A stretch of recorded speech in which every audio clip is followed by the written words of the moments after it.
বেনারসের রাস্তা দিয়ে এইভাবেই আমরা হেঁটে যাচ্ছিলাম একের পর এক গন্তব্যে। প্রচুর রিল দেখি যে এখানে নাকি গুগল ম্যাপ কাজ করে না।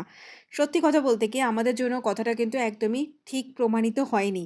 আমরা একটার পর একটা লোকেশন জাস্ট মানে কত কিলোমিটার যে হেঁটেছি বলতে পারবো না। এক এক দিন ১৯ থেকে ২২,০০০ করে স্টেপ হচ্ছিল এবং এইভাবেই হেঁটে চলছিলাম এবং প্রত্যেকটা এরকম বিখ্যাত মানে ইন্টারনেট বিখ্যাত দোকান রাস্তায় চলতে, চলতে তার মাঝখানে অটোমেটিক্যালি পড়ে যাচ্ছিল। কারণ এগুলোই যাওয়ার রাস্তা।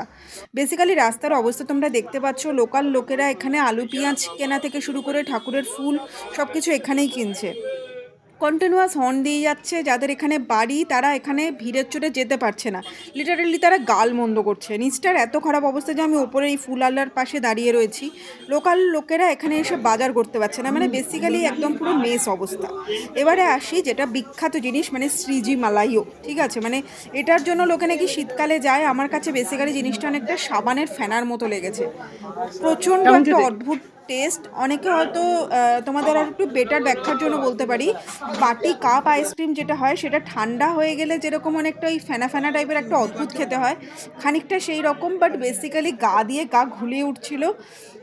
আমার ঠিক অ্যাকুরেট খেয়াল নেই ৳৬০ নয়তো ৳৮০ নিয়েছে এই একটা ভাঁড় অ্যান্ড লিটারেলি এটা আমাকে এটা ফেলে দিতে হয়েছে পুরোটা। So be careful. সম্ভবই না খাওয়া।